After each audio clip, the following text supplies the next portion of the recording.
26 नवंबर 2008 की शाम हमेशा की तरह मुंबई की सड़कों पर जिंदगी अपनी रफ्तार से चल रही थी। अपने कल से अनजान हर कोई अपने काम में बिजी था। किसी ने बुरे सपने में भी नहीं सोचा था कि अब से बस कुछ ही घंटे बाद मुंबई में ऐसी तबाही होगी जिसे मुंबई शहर कभी नहीं भुला पाएगा। मुंबई को दहलाने के लिए आम कपड़ों में आम दिखने वाले 8 लड़के स्पीड बोट से बुधवार पार्क में उतरते हैं। इतना नॉर्मल दिखने के बावजूद भी इन लड़कों को देखकर वहां के लोकल लोगों को थोड़ा अजीब महसूस होता है। इन लोगों में मौजूद भरत तमोरे नाम के एक आदमी को अजीब लगने के साथ साथ कुछ मिस्टीरियस भी फील हुआ। इसलिए उन्होंने फौरन सभी लड़कों को रोककर उनसे पूछा कि वो यहाँ क्या कर रहे हैं और कहाँ जा रहे हैं।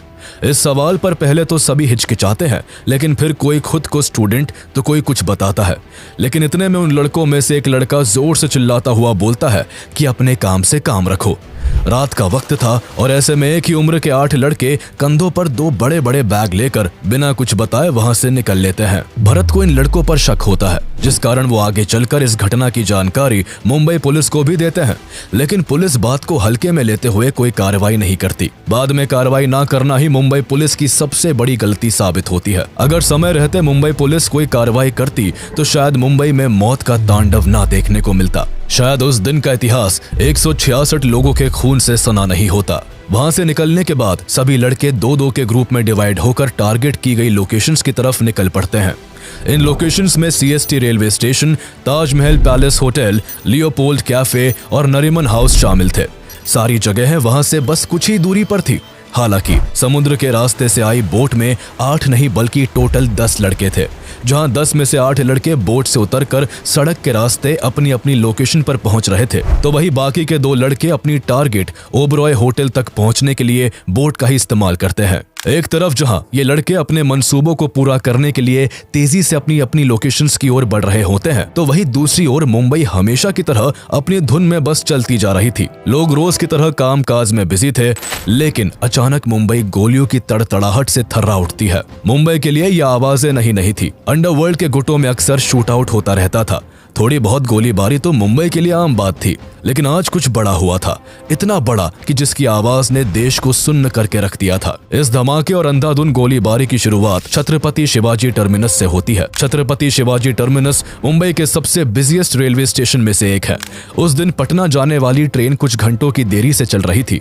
यात्रियों को ये कहां पता था कि ये देरी उनके लिए जानलेवा साबित होने वाली है। इस्माइल खान और अजमल कसाब नाम के 2 लड़के एक साथ स्टेशन पर पहुंचते हैं और ऐसे खौफनाक मंजर को जन्म देते हैं जिसका अंदाजा कोई नहीं लगा सकता था। यहाँ पहुंचकर जहां कसाब पागलों की तरह हंसते हुए AK-47 से ताबड़तोड़ गोलियां चलाने लगता है, तो वही इस्माइल चारों तरफ हैंड ग्रेनेड फेंकता है। किसी को अंदाजा नहीं था कि क्यों और किस कारण उन पर ऐसा हमला किया जा रहा है। चारों ओर बस गोलीबारी और चीखने चिल्लाने की आवाजें गूंज रही थी। लगातार गोलियों की आवाज और बॉम्ब धमाकों से लोग डर कर इधर उधर भागने लगते हैं। जिसको जहां जगह मिलती है वो वही छुप जाता है। अफरा तफरी और चीख पुकार के बीच दोनों इस तरह फायरिंग कर रहे थे जैसे मानो कोई वीडियो गेम खेल रहा हो। इन दोनों आतंकियों का सिर्फ एक ही मकसद था और वो था मुंबई के सबसे busiest railway station Chhatrapati Shivaji terminus पर अधिक से अधिक लोगों की मौत। स्टेशन पर काम करने वाले लोगों और रेलवे पुलिस को कुछ समझ नहीं आ रहा था कि इस सिचुएशन को किस तरह हैंडल किया जाए। फिर भी दोनों आतंकियों को रोकने के लिए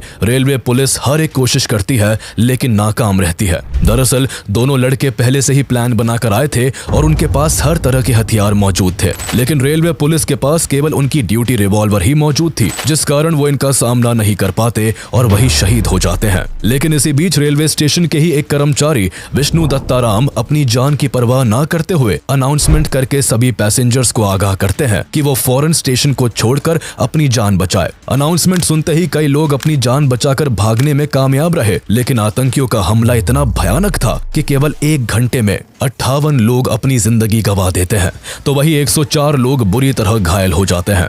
जब सीएसटी रेलवे स्टेशन पर गोलीबारी चल रही होती है, तभी मुंबई पुलिस को इस घटना की इंफॉर्मेशन मिल जाती है। लेकिन इससे पहले कि पुलिस कोई एक्शन लेती, एक और खूनी खेल खेला जाता है और इस बार लोकेशन अलग थी। मुंबई के फेमस लियोपोल्ड कैफे में उन्हीं 10 में से 2 आतंकी शोएब और नाजिर एकदम सीएसटी रेलवे स्टेशन जैसी ही घटना को अंजाम देते हैं। लियोपोल्ड कैफे में अपनी शाम को हसीन बनाने में डूबे हुए लोगों को आने वाले पल की कोई खबर नहीं थी। पार्टियों में मशगूल लोगों में से किसी को भी अंदाजा नहीं था कि ये रात उनके लिए आखिरी रात साबित होगी। वो खुशी और जश्न के माहौल में खोए हुए थे कि तभी दो जवान लड़के हाथों में हथियार लिए कैफे में बैठे हर एक शख्स के खून के प्यासे बन जाते हैं। लियोपोल्ड कैफे मुंबई का एक बेहद जाना माना कैफे है, जहां लोगों की हमेशा भीड़ रहती है। इस कैफे पर फॉरेनर्स का भी हमेशा से आना जाना रहा है। कैफे की पॉपुलैरिटी और फॉरेनर्स की प्रेजेंस के कारण ही इस कैफे को टारगेट किया जाता है। दोनों आतंकी लियोपोल्ड कैफे में घुसते ही कई राउंड फायरिंग करते हैं। अचानक से की गई अंधाधुंध फायरिंग से कैफे में बैठे कई लोग चाहकर भी अपनी जान नहीं बचा पाते, जिस कारण इस हमले में कई विदेशी और भारतीय लोग मारे जाते हैं। मुंबई में लगातार 2 अटैक्स होने के बाद भी बात यहाँ नहीं थमती है। अभी तो बस शुरुआत हुई थी और अभी कई बड़े हमले बाकी थे, जिनमें सैकड़ों लोगों की जिंदगी जानी थी। लियोपोल्ड कैफे को टारगेट करने के बाद ये दोनों आतंकी ताज होटल की ओर अपना रुख करते हैं, जहां पहले से ही इनके 2 गैंग मेंबर पहुंच चुके थे। लगातार हो रहे अटैक से चैन की नींद सो रहे लोग जाग जाते हैं। लोगों को उनके घर में ही रहने की सलाह दी जाती है। सब कुछ इतना अजीब और तेजी से हो रहा था कि किसी को सोचने और संभलने तक का वक्त नहीं मिल पाता। हर गुजरते मिनट के साथ मीडिया में अटैक की न्यू हेडलाइन फ्लैश कर रही थी। चंद घंटों पहले शुरू हुआ ये हमला ऐसा विकराल रूप ले लेता है कि हर तरफ से सिर्फ गोलीबारी और बॉम्ब ब्लास्ट की खबरें ही सामने आ रही थी। अपनी तेजी के लिए मशहूर मुंबई कुछ समय के लिए रुक सा जाता है। शुरुआती दौर में मुंबई पुलिस को ये सब एक गैंग वॉर लगता है, लेकिन कुछ ही समय में पुलिस को भी समझ आ जाता है कि ये कोई गैंग वॉर नहीं बल्कि एक फुल्ली प्लान टेररिस्ट अटैक है। मुंबई में उस दिन एक ही समय पर कई जगह हमले हो रहे थे। जब सीएसटी स्टेशन और लियोपोल्ड कैफे में हमला हो रहा था, तभी आतंकियों का एक और ग्रुप ताज होटल को निशाना बना रहा था। ताज होटल पर अटैक की इतनी जबरदस्त प्लानिंग की गई थी कि जिस समय ताज होटल पर हमला किया जाता है, उस समय होटल के मैक्सिमम रूम्स बुक थे।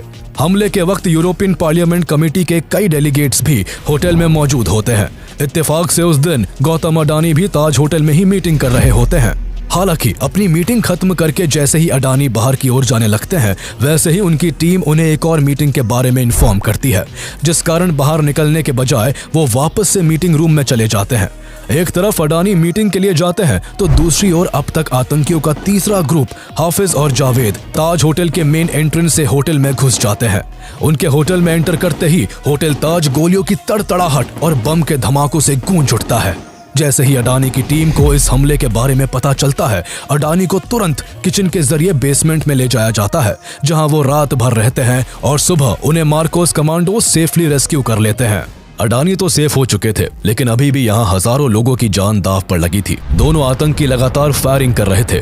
गोलीबारी की आवाज सुनकर हर तरफ डर का माहौल था। सबसे पहले इन दोनों आतंकियों ने मेन गेट पर ड्यूटी कर रहे गार्ड की हत्या कर दी।